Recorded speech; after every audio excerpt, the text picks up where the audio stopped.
Welcome back to WNRD, Radio Nerd America.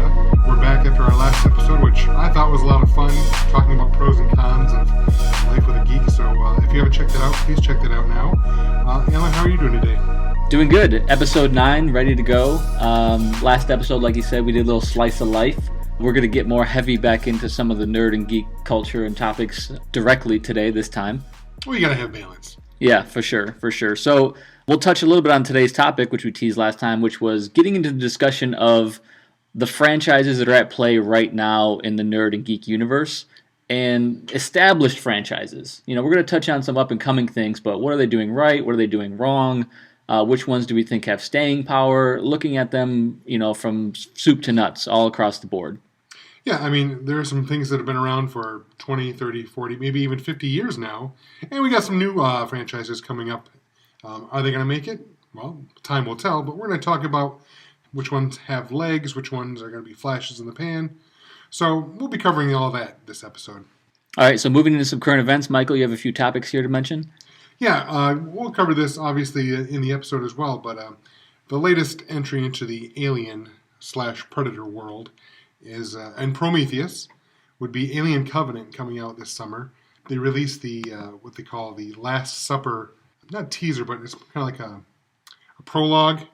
Yeah, so I didn't see it. I heard about it. I didn't take time to sit down and watch it. And it's very small and short, so I guess we can say spoiler warning, but I'm sure by the time people hear this, they're going to have seen it. But catch me up. What happened? What's in it? It's just about 4 minutes, and it's basically the crew of the Covenant. Looks like they're kind of paired up, just getting ready to go into, I don't know if they call it hypersleep, but something along those lines.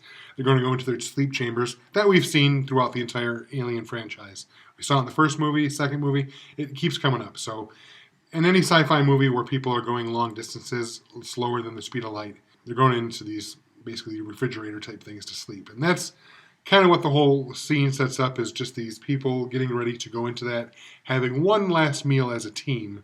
Happier times, if you will, because it's an alien movie, so it's not going to be happy the entire time. So just sort of setting the stage a little bit. Exactly. That's exactly what it is. And it's interesting. I enjoyed it. We'll see. I very much hedged my bets on this movie. I'm not as excited as I probably should be. Yeah, and like you said, we'll get into that in the main topic here. So after that, a little Batman news. As you know, if you're a well-rounded geek, Ben Affleck was originally supposed to script and direct the coming movie, The Batman, that was going to be part of the DC cinematic universe. A few weeks ago, he admitted that he was having problems with the story and the direction of it, so he dropped out as director. I don't know how much of the story he's still going to do, but he's definitely out as director. Mm-hmm. And then the rumor was that Matt Reeves, Dawn of the Planet of the Apes, the upcoming War of the Planet of the Apes, he did Cloverfield. That was like 10 years ago almost. Let Me In. It was rumored he was going to be the director, and then he wasn't. And then all of a sudden, surprise, he is. So obviously they came to some agreement on money, and now he's going to direct the film, which, I don't know. I enjoyed Cloverfield. I enjoyed the first Dawn of the Planet of the Apes, but I enjoyed them like I do, I don't know, like just fun, fast food type movies. Yeah, no, I think I'll get into it more in the main topic, but yeah, I mean, it sounds like the guy has some chops, but, you know. He definitely can put out a decent movie, but I'm not excited like, you know, the first 2 Tim Burton Batman films. Yeah, no, I mean, I think DC has put themselves in that position at this point, right? I don't think too many people have high expectations for them anymore in the movie universe. Right, I mean, he's not like Brett Ratner boring, but he doesn't, I don't know, I'm not excited by it at all. I liked the, the previous trilogy by Nolan. Thank you. The Nolan trilogy was fantastic. Yeah, it's not like they announced Danny Boyle's going to do it or something like that. Exactly. We're not hearing some up and coming fantastic director. We're hearing a guy. He gets the job done. He doesn't mess up too often. Yeah. Okay. And then ending our wrap up here on a little bit lighter note. Bill Paxton had passed away. Lighter note. A sad note, I guess. A sad note. Yeah, so he was in Terminator. Michael was filling me in. Also, he was in, obviously, Titanic, but Alien as well. Yeah, he was one of James Cameron's favorite go-to actors. He appeared in bit parts in some of his movies. Like I said, in Terminator, he was just one of the punks that gets killed right at the beginning of the movie. But he's been in a lot of stuff, like Alan just mentioned, the Terminator series, True Lies. Yeah, he very prolific. Yes. But yeah, he definitely played a role in a couple of really big sort of sci-fi movies in his day. Yeah, and it's sad to see him go. I'll always remember him as Private Hudson from Aliens. Game over, man. Game over. So we just heard that within an hour before recording this, and I am particularly bummed about it. I mean, 2016 we lost a lot of people, and already we're into February of 2017, and unfortunately, it's not happy. Okay, so on that note, we're gonna head out of the intro here, and we're gonna jump into the franchise topic. All right, here we go.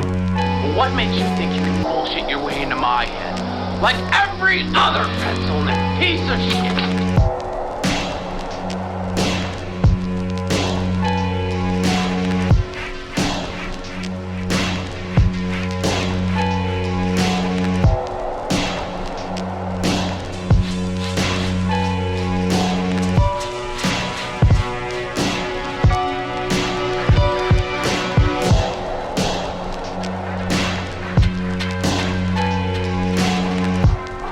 Okay, so heading into the main topic about the franchises, it's going to read sort of like a survey, so there's a lot that we have to cover here, Michael. We probably will end up splitting this into 2 shows, because as we look at our preliminary notes, there's so much to go over and a lot of in-depth discussion to have. Yeah, we don't want to bore people. We want to make sure that we keep this pretty concise, try and keep it under an hour or so. So we'll look at what we got here, and we'll split it up, I think, into 2. All right, let's get it started. We kind of have a list here we're going to go down in no particular order and sort of talk about what's working, not working, all of those things with these franchises. We have some facts here, some reference information, and then we're going to get into a lot of opinion as well, of course. So I guess, without further ado, let's jump right into it. One of the first things we have on the list here is one near and dear to your heart, Star Trek. I love Star Trek. Now, I will give the caveat that I'm not a huge fan of the original series. Which began in 1966. Yep. Just had its 50th anniversary last year. I haven't watched every episode of the original series. I've seen some here and there. For me, my fandom began with Next Generation and thereon. I was a fan of all the original cast, their movies, but not so much the original series. And now, I don't know. I think Star Trek is doing well, but maybe not as far as Paramount is concerned. I mean, as you know, and anyone else listening, they kind of soft reboot of the entire franchise. Yep. With J.J. Abrams and a whole new cast playing young Kirk, Spock, Uhura, everyone. Now, while I've enjoyed those first 3 movies, they've seen diminishing returns financially. So, which is bad, because, well, let's face it, Paramount, they're in it for the money. Yes, they want to do the characters right, but at the same time, they want to make a profit. If the stuff doesn't make money, it's not going to hang around. So I had a few top points on this one, and I have an interesting point of view because I never really got into it. But this is a franchise I think that has some baggage, historical baggage, and a few of those things I mean are it began sort of like we said in the mid '60s. So this was a big sort of like baby boomer type franchise, and on top of that, it began what I'll say kind of before the real technological and digital revolution, but it sort of was about a future after the technological or digital revolution. So I think that aspect of it is making it kind of tough for them to sort of go back to something that now, I don't know, I think it's a weird sort of retro nostalgia thing, and I think also the fact that it was a sort of a baby boomer franchise, but they're rebooting it to people that, like even you said, you're older than me, but you weren't really big into the original. When the original was on, when you saw it was probably in syndication reruns. Correct. But I will say this, if you're going from the 60s up until, before this latest reboot, it was pretty good Star Trek at reinventing itself. Deep Space Nine, The Next Generation. And right. I give a lot of credit for that. Right, and they had to, because, when the movie started in, 1979, and went from there with the original crew up through Star Trek VI, The Undiscovered Country, it did reinvent itself. It was nothing like... when you're looking at 1966, looking at the future, how everything is going to be, is a lot different perspective from, the late, early 90s, how is the future going to look. You've already moved ahead 25 years. So it did reinvent itself slowly. It was still the core Star Trek, and I think it still is. The second Star Trek in the reboot series, Into Darkness, I enjoyed it for what it was. A lot of Star Trek fans kind of bagged on it. And unfortunately, I think people stayed away then from Star Trek Beyond, which for me was more of the standard fare that Star Trek should be. It was more like a single episode, but a really good episode, and I really, really enjoyed Star Trek Beyond. But it did not even make, I don't think it made the money that Into Darkness did. No, I mean, I think when they brought out that first reboot one, like, everybody was excited about it, right? Oh, yeah. But then after that, it sort of started to trail off because I think it was people were excited about it coming back and being redone. But I think after that, they sort of realized that it wasn't something that people were necessarily asking for. And that's why I think that the next two may have trailed off a little bit. Not to, they're not flops, complete failures. They still did decent. Right. I think it's one of those things, too, that, again, it was built on sort of baby boomer nostalgia. So when they rebooted it, you know, that generation of people aren't the ones going out and getting in line for movies right now. And the people that are, this didn't relate to as much. Now, that's saying why it's not super, super popular. I'm not saying that's why it's a failure. I think that's something that's holding it back. Well, I wouldn't go so much to call it a failure. No, that's what I'm saying. I don't think it's at all a failure. I just think there's a reason those movies aren't resonating like other stuff is. Well, I think their problem was, and I'm coming from a fan's perspective here, the second movie was too derivative in that it hit too many of the same points that the second Star Trek movie did. You know, the second one, The Wrath of Khan. And then, you know, spoilers, here's Star Trek Into Darkness, and who's the bad guy? Khan. Yeah, I think, you know, the other thing here with this, too, is on these franchise discussions, it's really easy for us to get caught up in just the movie discussion. But that's what I'll say. So going to Star Trek, you know, super culturally important with Beam Me Up, Scotty, and teleportation and, you know, the technological little devices they had in the 60s. Like, to me, that opened up a lot of people's eyes and got them thinking about it. After that, though, like, I don't know in the last 15 or 20 years, have they done anything on social media, on amusement parks, other than Comic Cons, but that's just the fans keeping it alive. I'm not sure what else they've done to make themselves relevant in pop culture. And you make a good point. You got to think back to the 60s. They made a good effort, not a good effort, an excellent effort of showing I don't want to say post-racial society, but racism didn't, you know, here at the late 60s, there was a lot of racial tension. There still is to this day. But Star Trek showed us a world where everyone was equal. Kirk kissing Uhura was a huge deal back in the late 60s. Interspecies. Well, not interspecies, interracial. But didn't he have an interspecies one too, Kirk? I mean, it's well documented that Kirk likes the green women. But those were important, you know, societal things they were covering. Or the episode, there's one episode where there's this race where they're not getting along, they're fighting, and here's the Enterprise kind of being intermediary, is that the word I'm looking for? Where half the race has black on left side of their face and white on their right. Yeah. And they're fighting with other members of the same race that are just the opposite of that. And the people on the Enterprise are like, I don't get it, you people look the same. Yeah. Why are you guys fighting? Well, can't you see? He's got black on this side, and I got white on this side. He's completely different. In the 60s and 70s, right, I think you got to give them a ton of credit for some of the things they were doing, some of the creativity and imagination that they were instilling into a lot of people. I think they really helped to set the bar for that kind of stuff, and I have to give the franchise a ton of credit for that back then. But though, you know, it's like I said, those things are, everybody's doing that now. Right. So it's hard. I think it's hard for them to make themselves something other than what they were, right? Right, and maybe we'll see that more of that now to tie it in to not just the movies. We've got the new series coming out, Star Trek Discovery. In which, you know, I want to reiterate that I had famously said in a few episodes back that I just think Star Trek will just be off the radar in another 20 or 30 years because I just don't see how it can continue on. I think there's things now that are doing it better, but I can't discredit the sort of 40 or 50 year run they had. Oh yeah, they have been on for 50 years. I'm hoping with this new show, they kind of take, you know, they look back to their 60s, their roots, and conquer the issues. They're already going to be focusing on a black woman is going to be the focus of the show. So right there, we don't have another white captain we're covering. So that's good. But here's a misstep as far as the franchise goes, as far as I'm concerned. It's in what's called the Prime universe. So unless you're a Trekkie, what does that mean? Do you have any idea? No. See? Exactly. That's why they're making a mistake. The movies now with Chris Pine and all the new people, that takes place in what's called the Kelvin universe. or the Abrams universe, because that's where things diverged. This show is taking place in the original universe 10 years before the original show. I don't know if people want another prequel.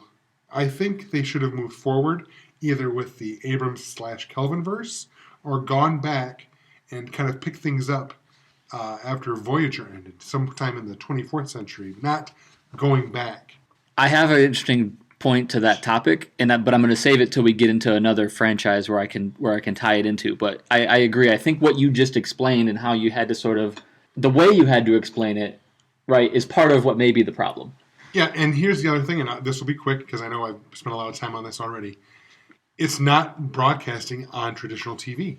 The first episode will, and then everything else goes to CBS's paid streaming service. Yeah, I think that area is bloated now. You have Hulu, you have Netflix, you have Amazon. Yeah, they should. I would say they should have just partnered with one of the. Right. That I agree. Yeah. So I think that's a misstep. So you are of the mind that 20 years from now, will we still see Star Trek? I think so, but unfortunately, the last year and a half, I'm going to admit, it's stumbled, and it's unfortunate because I'm still enjoying what's coming out. Okay, so moving along, like I said, this list, it's sort of a random list. We're jumping all over, but it should make for some interesting conversation. One of the ones that I wanted to put in here that I think Michael and I may not have a huge amount of time invested to, but we have to acknowledge, is the Twilight Saga. A couple of notes I had here. The books came out in 2005 through 2008, and then the films followed up right thereafter in 2009. So to me, I would call that like a shooting star success. Like it didn't like Star Wars. It didn't start 40, 60 years ago, whatever. No history to the franchise other than those books, and then very fast and very successful. It got huge. Female audience, have to point that out. Huge female audience, bringing them into the fantasy realm with that. And then I almost look at too, and I think that what they did sort of became a model for the Divergent series. I would say Divergent, and I would also say the Hunger Games. Yep. Also, Hunger Games is one that I forgot we should bring that up too. But yeah, those are very similar, right? The books didn't come out 30 years ago, and then somebody said, "Oh, well, look at this was a good book. Let's bring it out." Twilight happened very fast. Yeah, and you know what? It may not have been my particular favorites. I never read the books. My ex-wife did, and was really excited when the movies came out. My partner Shaylee, she read the books too. Mm-hmm. She has seen the movies, has them all on Blu-ray. Obviously, they enjoy them. I admit I only saw the first two movies and said, I'm done. Yeah, I haven't seen any of them. Wow. Because I had nobody in my life that kind of forced me to watch them. I admit the first one was decent. The second one, I was like, all right, I'd like a little bit more action. And the trailer for the second movie kind of gave the impression there was going to be more action, and there wasn't. And then people said, oh, but the third one really has more action. Yeah, you got me once on the second one. Well, and another big thing, too, to point out here was, I believe it was the first movie, and I'm not sure how much thereafter, but just in a little bit of research I did, MTV was involved in the first movie. So, you have their sort of distribution and audience that they're sort of marketing to, right? Right. Which is, again, a very, very different thing than Star Trek. That's why I think that they hit the right people with the right marketing at the right time, Do I see that something that keeps going on and on and on and lasting? Probably not for Twilight, but I think they've touched on a model that works for a certain audience. Yes and no, in that, you can argue that, yes, it works, and they're talking about possibly rebooting the franchise already, or maybe retelling it from another perspective. But then, so obviously the Twilight Saga, very successful, made lots of money. But then you have Divergent. Mm-hmm. First one, it did pretty good. Second one, not nearly as good. Third one, I don't know if anyone actually saw it. So now there's still one more book in the series that needs to be a movie, and I don't even know if it's going to come out. No, that's what I think. Twilight touched on a good model, and it was a good success, and then I think there's going to be some copycat stuff that comes after it. That's what I kind of look at Divergent as, and other things, and that doesn't mean they're all going to be successful, but just strictly speaking about Twilight, it was successful, right? Oh yeah, and they also, I hate this trend, and I think it's less successful than not. Splitting the last movie or book into two. Into two, yeah. God, I admit that annoys me. Well, the other thing too is if we touch a little bit here outside of film, I think Twilight very much influenced, I would say, a little bit of fashion in terms of makeup, even merchandising and clothing. Young girls and girls wearing clothing items that just were branded Twilight, or just trying to recreate the looks of that sort of goth vampire. So to me, those things helped give it power. Right. And then you can even argue it spawned other books and TV shows. The Vampire Diaries, yeah, which has been a jewel in the CW's crown as a TV show, has been very successful for them. Yeah, it came from a book series that came out after Twilight, but I mean, you can't deny the influence there. Yeah, so for that, we got to give a lot of credit. So if we jump to the next one here, another titan in this conversation, Marvel. Now, we've talked about this a fair amount in the past, but a few facts here that I looked up. Marvel as we know it, Marvel Comics started in 1961. It existed under different names previously, back even to the late 30s or 40s. Yep. But Marvel 1961, and I think Fantastic Four was the first one that came out from Stan Lee in that early 1960s. I thought it was the Avengers. I could be wrong. Well, when I looked it up, it just said Fantastic Four, and then shortly after by the Avengers. But those were first the very early ones. Came into cinema in the late 2000s. Again, I think there was like a Captain America movie in the 40s, but I mean, it wasn't a wide release thing. There was one in the 90s, and it's awful. Yeah, same thing. So awful. Late 2000s, though, that's when a lot of the movies started coming out. Your X-Men, Blade, and then it grew from that, Daredevil, and then obviously it sort of steamrolled after that. I think, isn't the first X-Men actually prior to 2000, isn't it? I think it was 2000. Okay, or might have been 2001, because that's where I noticed the movies that we really know of came out that were sort of legitimate movies in that from Marvel. Not to get too off topic, but I do want to give kudos to the first two Blade movies. That really kind of showed where comic book movies could go, and I think Marvel paid attention, took notes when they started moving forward with what became their cinematic universe. Yeah, I mean, Blade was interesting because also I think a lot of people saw, let's say if we had to rank the top 50 characters in Marvel Comics, Blade's probably 35 and above, right? He's not up there. No. So I think that was interesting because I think it just played well as sort of a vampire hunter type movie. And then some people who were into the comics were like, oh, hey, wait a minute, I know Blade. But then people who weren't into it didn't know, like, oh, this is a Marvel Comics movie, right? So I think that the Blade was successful in that sense. Oh, I agree. Merchandising here, again, toys. I grew up with tons of Marvel toys, collector cards explaining what their powers are and all the things they do and who's connected to who. I had a ton of those. Video games. They were big on video games. Cartoons. The X-Men cartoon from the 90s was hugely popular. Yes. And not to get too deep into the film side, but we also have to discuss a little bit about Fox Marvel and that. So that might be a misstep about how they split up their franchising early before they really knew what they had and what was going to happen on the business side. In their defense, you got to remember, in the late 90s, Marvel was on the verge of bankruptcy. So, unfortunately, they had to sell off. Yeah, they had to do something. The movie rights to X-Men and Fantastic Four. Yep. Luckily, they were smart enough to retain the Avengers for the most part. Yep. And, but they had to sell Spider-Man to Sony. Yep. And then Fantastic Four and X-Men over to Fox. And I would say, too, if I go back, and I would have been pretty young in those days, I would have been late teens, early 20s. Looking back at those early movies, it's easy now to say, oh, they weren't very good compared to what we have now. But when they came out, I was really excited about those movies and really happy about them. I mean, the Tobey Maguire Spider-Man movies, the third one, people started getting more aware of good and bad at that point. But the first one and the second one, I think, were great. The X-Men movies were awesome. I mean, these are things that we were dying to see on the big screen in a way, done with technology and budgets, and we finally got them. Right. I mean, if you were to compare, I don't know, X-Men First Class or X-Men Days of Future Past to that first X-Men movie, you can see how far they've come. Yeah.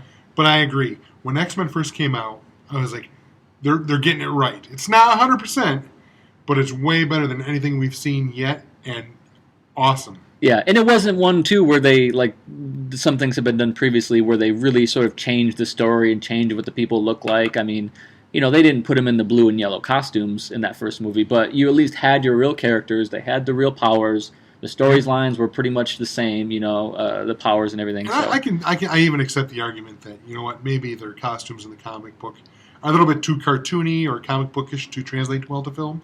But the important thing is, yes, they got the characters right. People, it's funny to look back. People kind of dug on Hugh Jackman, saying he's too tall, he's too good looking to be Wolverine. Yeah. But now here we are 17, 18 years later, and can anyone else think of anyone else portraying Wolverine now? Yeah, I mean, but that's one of those things too, where yes, it would have been great if Hugh Jackman would have only been 5'6", but he's not, right? And it probably wouldn't have worked out as well had they gone with a shorter actor versus one who was taller. So those are some of the sacrifices we have to make. But I think they've done a good job too of not. I think they actively tried to not make it look like he's really tall in the movies, right? You know what I mean? I mean, it doesn't stand out like, oh, well, Wolverine's supposed to be short and he's really tall. I think they've done a good job there of not making it seem that way. Also, I mean, you got to remember, around the same time was the Ultimate Universe, the Marvel Ultimate Universe. And in the Ultimate version of Wolverine was tall. So it fits there. Yeah. And let's face it, more people, more younger people would have probably been exposed to the Ultimate version of Wolverine as to the classic version. So I can see that. Yeah, and so, digging back into multimedia, Marvel had some great video games. I've logged tons and tons of hours playing Marvel video games, which gets you immersed into that universe. And then, they pretty much are the ones now that have set... I mean, you could argue Star Wars is of a different ilk, so to speak, but they have set the tone for, like, how to do a film universe, right? And even the TV stuff. I mean, they're sort of started tying it all together in some way, shape, or form, which seems to be the model for longevity, right? Not just come out with 1 or 2 movies and now you don't have any source material left, right? Like, really build it up. Exactly. You could, I mean, it's at this point, you could argue that Marvel has written the book on how to build a cinematic universe. Mm-hmm. And I'm not going to spend a lot of time on that. We could spend a whole episode on that. But you got to remember, they didn't have it all figured out originally.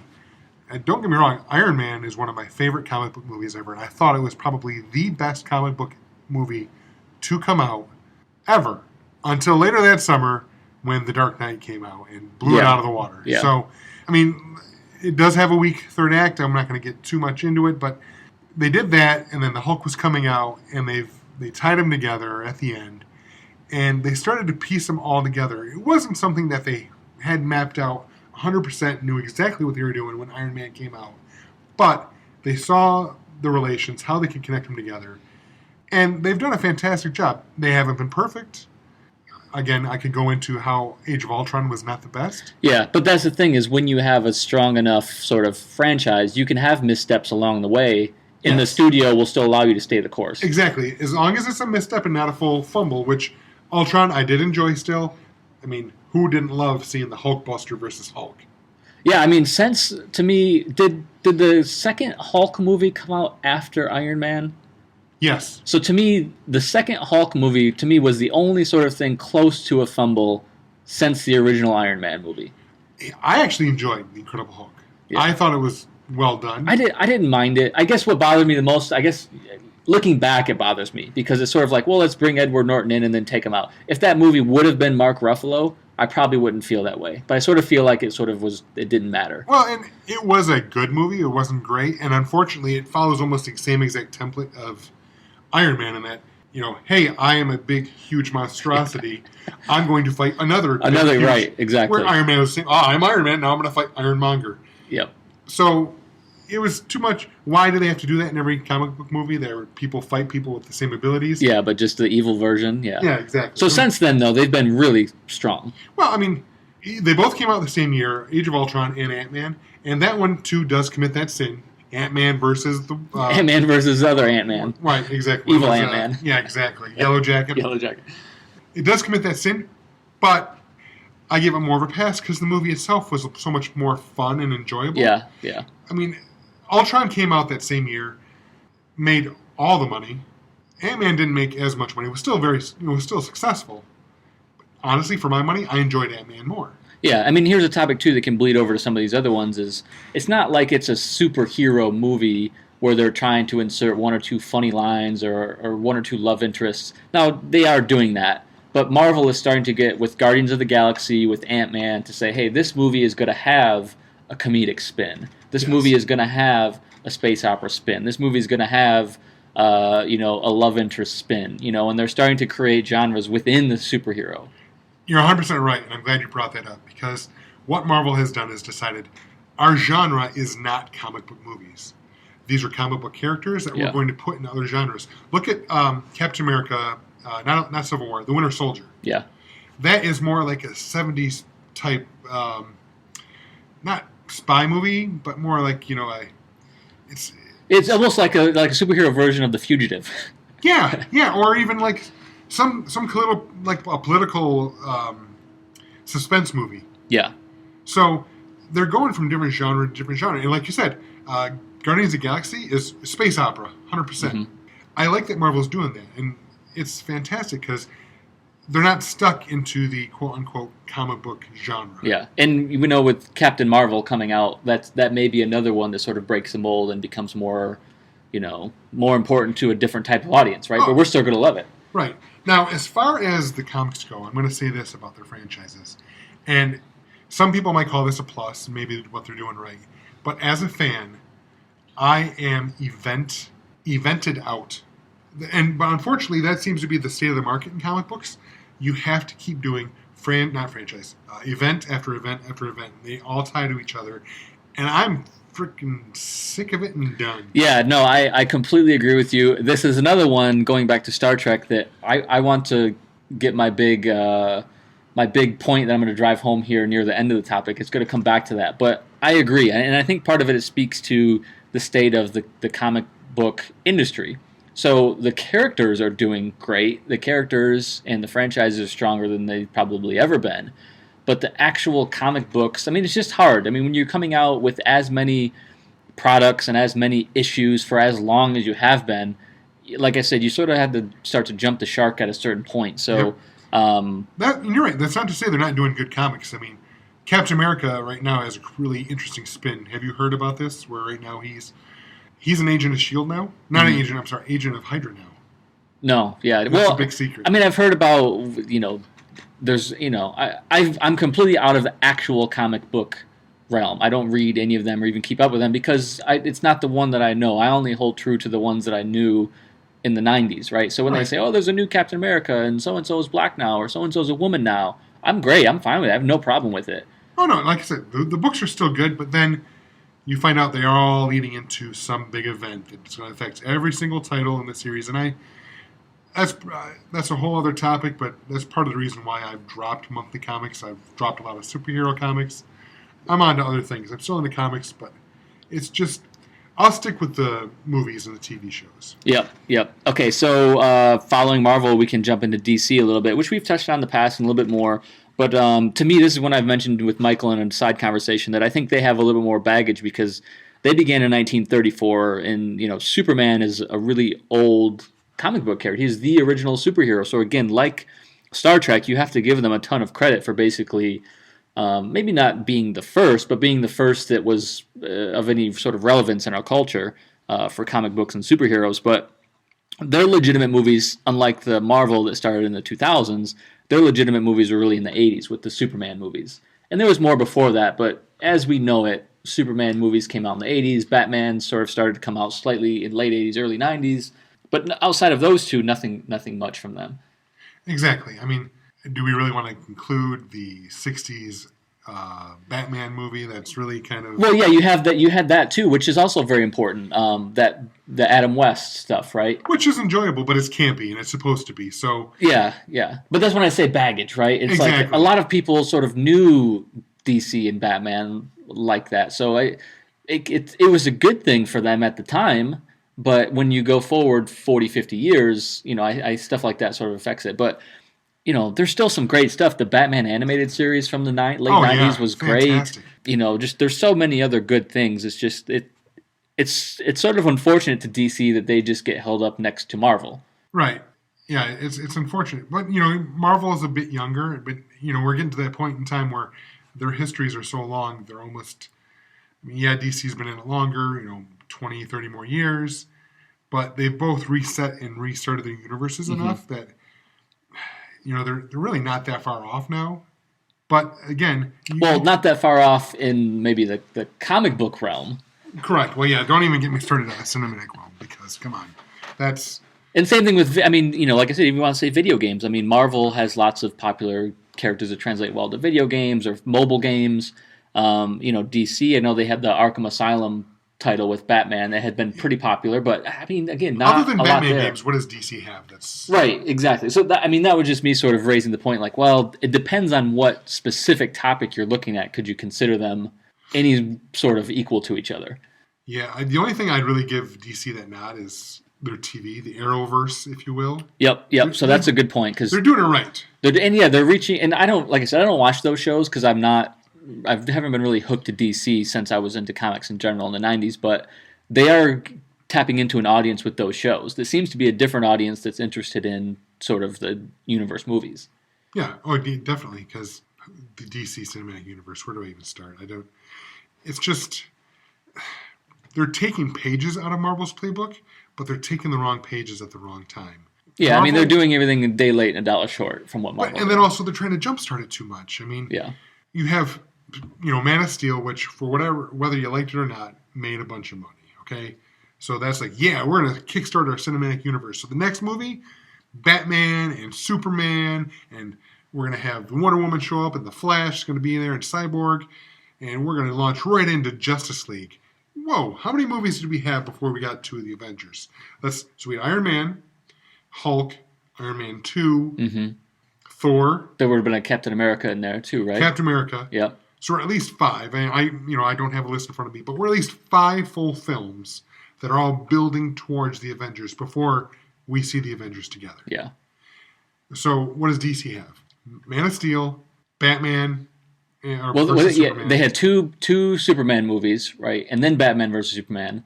No, not 2, just 1. Man of Steel. Oh, I thought the Superman Returns. That doesn't count. That's previous. That they rebooted with Man of Steel. Oh, okay. I thought it still did, but all right. No, you're right. Different actor. Right. I thought they're still okay. Brandon Roth, yeah. who is now in the Arrowverse as Adam. Mm-hmm. But anyway, so you have Man of Steel, and then you jump right into it with Batman versus Superman, and then you can kind of say like maybe a half with not just like Suicide Squad. Yeah.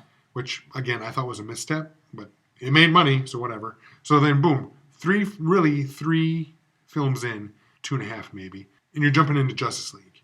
You're trying to do it in half the time. Yeah, and not only that, but they also had, again, this is what I say baggage. They had a bunch of Superman movies previously. Again, they were really old though in the 80s. But then they had like 6 or 7 Batman movies that sort of went up and down and had their own baggage. And then they got into that. Whereas, like we said, Marvel, they only dabbled with 3 or 4 films until they sort of got it figured out, right? I mean, well, maybe more than 3 or 4, but they didn't dabble for 15 or 20 years and then sort of get serious about it. Right, exactly. Well, I don't think anyone thought you could make an entire franchise that's interlinked like this until Marvel gave it a shot. Yeah. I mean, as much as I enjoy the Superman movies from the 80s and then the Batman movies, did anyone really think to put them together? Maybe they talked about it, but you really kind of had to have the geeks grow up and take over the various industries to work in the film and work in comics. Yeah. To go, listen, crossovers happen all the time in comics. Why can't we build a universe? Yeah, this is how we do it. There's no reason we have to fit it into one movie. There's no reason that the biggest thing we can consider is a trilogy deal, right? It just doesn't have to be that way. So I still enjoy DC for what they're worth. I admit I've been a Marvel zombie since I got into comics, and I prefer the Marvel Cinematic Universe.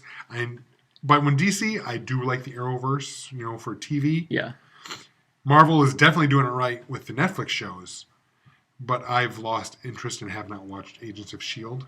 Yeah, no, I don't think that's very good either. But, it's one of those things where you have to start to give credit to maybe not all the people that are behind the scenes, but people that we're not going to go into a lot of detail here in this discussion, but the people that are running the studio, the people that are approving the scripts, the people that are approving the budgets, right? You know what I mean? Like, there's just a lot of, maybe not the greatest decision making on the DC side. But then I'll say too that they have the baggage. Their characters are older. Again, they're kind of like Star Trek. Like, you have to give them so much credit for the characters that they made when the time they made them. But I'm not sure how well they can just be brought up to speed now. I agree, and I don't think it's an easy answer. I mean, look at the comics. Like you said, they started in the 30s. They've rebooted several times. Whether you want to, if you want to talk about Crisis on Infinite Earths in the 80s to the New 52 here in the late 2000s or the 20-teens, they keep rebooting the universe, but they can't keep everyone happy because they want to keep it fresh. They want to bring new people in. Yeah. But then you have the old time fans who are like, I still want the continuity going back to 40, 50, 60 years ago. So they keep changing things. So it's new, but we're going to include this old thing. Oh, but now it's all messed up. So we're rebooting again, and it's new, but we're going to include this old thing. They just have too much baggage, and not enough franchises within their universe that have enough power, right? So, like I said, X-Men. X-Men has a lot of value and power, and it came along in the 90s, and then out of that, there's X-Force. I mean, I could say that the X-Force thing may have as much power as whatever DC's number 3 franchise is and will be, which is probably going to be either Wonder Woman or Aquaman, right? And X-Force is not that well known, but it's just because it was made in the 90s under a different writers, different culture. I think it's more relevant. Exactly. DC in the 80s, Teen Titans was as popular or more popular than X-Men. But since then, X-Men has risen to the top. When was the last time you heard someone talk about Teen Titans? Other than the cartoon. Yeah, they had the little cartoon show. But yeah, that's where I said it's like, when these things came out, we were just kids, but there was a reason we liked one more than the other. Whether it was the animation style, whether it was the storylines, whether it was just color, like who knows? But one was better than the other for some reason. So, okay, so we'll get off of DC for a minute there. Next one, going to another one that's quite old actually. Godzilla, King Kong, and Godzilla is a product of Toho. So I'm kind of wrapping them all into one. The original Godzilla movie was 1955. The original King Kong movie was 1933. So again, we're going way back. Godzilla was really prolific, almost a movie every year in the 60s and 70s. And I think Godzilla versus King Kong actually was only like the second or third Godzilla movie. It was only a few years after Godzilla came out did they pit them against each other. Still going today, both of them. Godzilla sort of has always been going, especially in Japan and Asia. But I think this is an idea. While it's old, the original is quite old, I think it still translates to modern day well. Whereas Star Trek didn't because of the technological advances at the time. Well, it depends on what you're talking about. I mean, yes, I think the original Godzilla movie is still very timely. Because it's basically, the original movie is all about the dangers of nuclear weapons. Yeah, like metaphor. Yes, thank you. The whole series, it does get silly and a bit. Yeah, and I grew up. My dad had me watching a lot of the Godzilla videos, and they were really sort of goofy and silly. But that's what made me like them as a kid. Oh yeah. Right, because they were almost like a cartoon. Yeah, I mean, I remember his name, the baby Godzilla. Yeah. Son of Godzilla, I think it was called, or something like that. But it also was great at building, like we talked about a little bit at One Punch Man, just building up these different characters that sort of, in a way, live in a universe, right? Godzilla, king of all monsters. Well, okay, who are the monsters? Well, you got Ghidra and Mechagodzilla and I forget all the names. Mothra, Rodan, like all these, there was this whole universe of monsters that you could sort of, think about. I see potential there to recreate that franchise, and we're heading in that direction. I really enjoyed. I maybe really is not the road. I enjoyed the Godzilla reboot. Yeah, the latest one. Gareth Edwards, who just did Rogue One. And what about King Kong? I liked that. Now, given I almost felt like it was two movies in one. The most recent reboot, King Kong. Oh, you're talking about the Peter Jackson? Yeah. It was fine, but I found it forgettable. I saw it and I enjoyed it, but I couldn't tell you much about it right now. Yeah, it was too long for me. I mean, the whole part. I mean, it almost felt like two movies: King Kong on the island and King Kong in the city. But. Right. It's like it was his love letter to the original 1933 King Kong. Now, I do have to admit, I'm slightly interested in King Kong or Kong Skull Island that's coming out. Yep. Which I don't know if you know this, but it's in the same universe as Godzilla. Yeah, no, I mean that's why I've tied them together, because I would say in my mind they've always been in the same universe. Right, the sort of the monster universe, because King Kong versus Godzilla. They're kaiju. Right. So yeah, I mean Godzilla. Then you have the King Kong. Now you have Kong Skull Island. Then you're gonna have Godzilla 2, and then you're gonna have King Kong versus Godzilla. They're all coming together now. So, but I think another thing here too, the original Godzilla, I have to give it credit for practical effects. Right. I mean, I don't know enough about this. We'd have to get somebody who's actually in the film industry, I guess. But how much did they push the practical effects by them building all those tiny little cities? Oh, yeah. Right, and then doing the zoom-in shots to make it look like it's a big city that's blowing up, but really it's made of a bunch of little small sticks and stuff, right? Okay, admittedly, now it looks dated, but... But at the time. At the time, right. And then you also, still to this day, in certain shots, when something's close or someone has to physically interact, you can't beat practical effects. And Abrams knows this. He included way more practical effects in The Force Awakens than Lucas did in the prequels.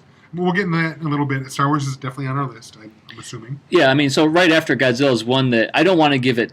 It's probably pretty much a lightweight in this category. It's more of just a side point. Cloverfield, right? It's very early. Obviously, that's one of the ones that there would be no original Cloverfield movie had there not been Godzilla and King Kong, right? Exactly. But more kaiju. Yeah, and it's almost one of those things that, well, maybe with that franchise, they were a little bit asleep at the wheel for people to come in, Abrams and maybe Benicio del Toro and some other things to be like, hey, let's do some monster movies in the sense of Godzilla because nobody's carrying that mantle right now. So. But they're setting up their own little. I don't even want to talk about it too much as a universe right now because there are only 2 movies in that don't have any distinct connection yet. But they're laying the groundwork, right? All we know is that I haven't seen 10 Cloverfield Lane. I've heard it's really good. It is good. I liked it. I'll watch it. But my understanding is it just exists in that same universe, but they're completely different movies. Yeah, there's no. I mean, it's all theory right now as to how they're coexisting at all. And now the third movie's coming out this year. Did you know that? Yes. God Particle. Yep. That one sounds very interesting. So it's a different approach to franchise building in that they're different genres and they're completely different movies. I mean, you have a kaiju in one, or another one it's a psychological. Is John Goodman's character, is he crazy? Yeah, it's actually an alien invasion going on. It's going to be really interesting because maybe they have a really long-term plan that won't play out until another 7 or 8 movies. Do we understand what was going on, right? Right. And so this is one to watch, I think. Yep, one to watch for sure. Next one, another Titan here, Lord of the Rings. So Michael's not a huge fan here. I'll let him drop the bomb in a second here, but I'm a fan of them. I mean, I don't watch them multiple times, but I've watched all of the movies and I enjoyed them all. But to me, I just noted, is this the ultimate book-to-film example in the fantasy and geek realm? To me, it's harder to think of one that was better than this. Not to say that it was done well, but look, it started as a book, turned into a film, loads and loads and loads of money. Better than Harry Potter. I wanted to say that only because the Harry Potter books aren't that old. No. Whereas Lord of the Rings are, and I want to give them more credit for that. I see where you're coming from, and obviously the Lord of the Rings franchise has made money. Now, let me just ask this. When you're talking Lord of the Rings, are you also including the 3 Hobbit movies? Yes. Okay. Just want to make sure. You're right. I have not seen them. I've seen only the first Lord of the Rings movie, The Fellowship of the Ring, Fellowship of the Ring, right? Yeah. I think I've made it obvious already in this podcast. I'm more of a sci-fi geek than I am a fantasy. The movie was okay. I saw it with a friend who was hardcore, and there were some things, I had some questions, and right away he's like, well, if you read the book, you would know, and then I just kind of said, nope. Yeah, I mean, I shouldn't have to read the book. Yeah, and I never read the books, and I thought they were completely, entertaining to me. But I'm more open to that thing too. I always thought Lord of the Rings, the movies, and even The Hobbit. But if you want to put Lord of the Rings ahead of them, just to me, great sort of fantasy adventure movies. I mean, I just love the story. I mean, we know you go back to the original idea of the hero's journey, right? Right. Lord of the Rings is one of the best at that, and I like that. Maybe I need to revisit and give it another try.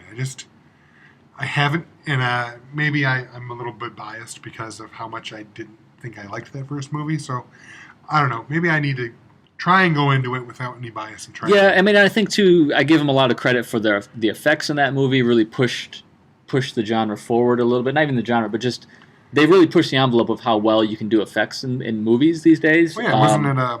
Is it Weta? Was that the company that did all the special effects? Until then, I think most times people thought, well, if you want something really well done, you have to go to ILM. Yeah, they were the only guys you could go to get quality. So, I mean, I thought they did good there. Just the look, the feel of them. I mean, I think they did a good job carving out, and almost you can very honestly now understand, well, that's fantasy. It's not science fiction. They're different things. But, I would say without the success of that, what other things in that realm may or may not have came along because that was so, wildly successful. I'm not going to disagree that it's not a successful franchise. It clearly is. It has hardcore devoted fans. Mm-hmm. I would say as hardcore, if not more so, than some Star Wars and Star Trek fans. like I said, I have to give it another shot as to whether or not it's the ultimate book to film example. I think you can make an argument strongly either way for that or Harry Potter. Yeah. Now, going back, the reason why I give the edge to that was because I feel like when a book has came out and then the movies come out so many years later, it's so much more tempting for the studio to want to tweak things and change things and really send it in a completely different direction or modernize it with the times and this kind of stuff. Right.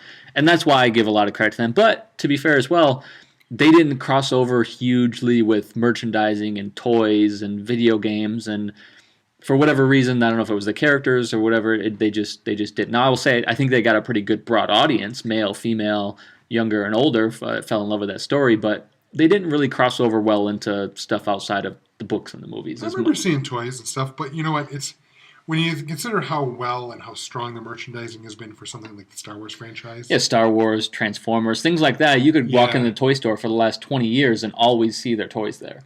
Yeah, when was there a time you did not see Star Wars or Transformer toys on the shelves? Right. I'll give you that. But you go into a store right now, are you going to see any Lord of the Rings toys? Right, exactly. Yeah.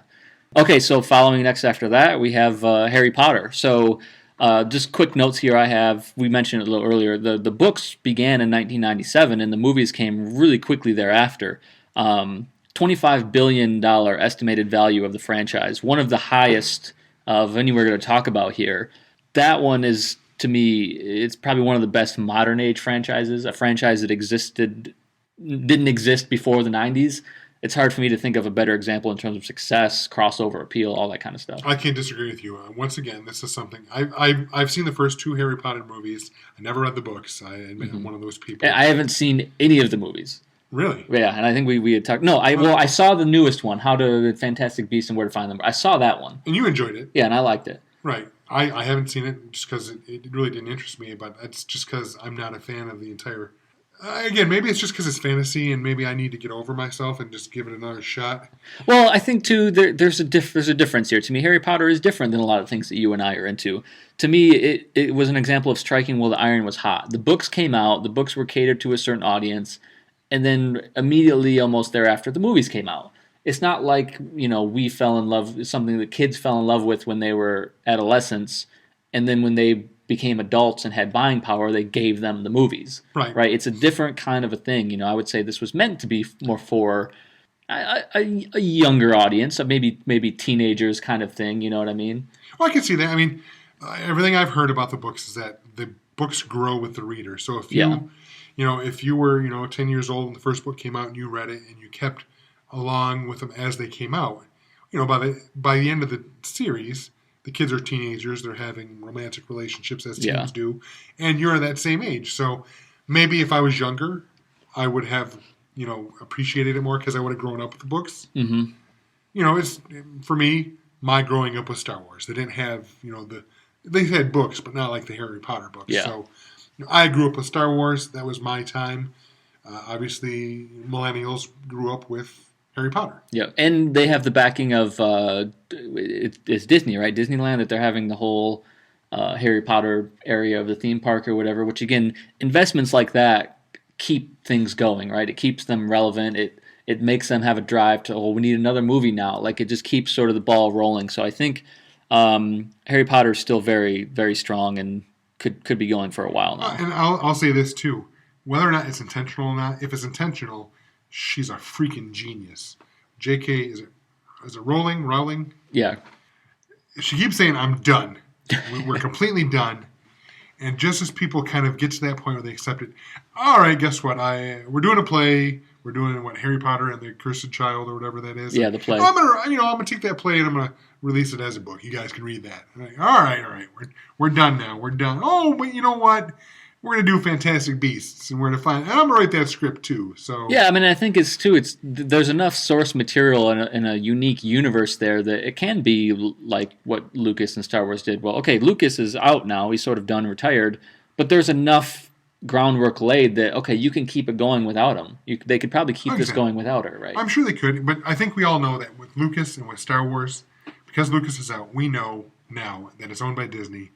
We're going to see Star Wars until the day we die. Yep. Okay, and that's where I think we should cut it off right here, Michael. As we expected, this is a very in-depth topic and very easy to go into detail on a lot of these sort of franchises. We're going to leave it there. We're going to come back for the next episode and cover off all the other franchises that, of course, we haven't gotten to yet. Yeah, as we're geeks, we have opinions on many, many things, and we can't we don't want to keep going on and on. And we've established in the last episode, both of us have a problem of sort of being simple with these kind of things, right? And giving quick answers. Yeah, we really have to go in depth. We're not good at that, so we've covered half of what we want to cover, so we'll cover the next half next episode.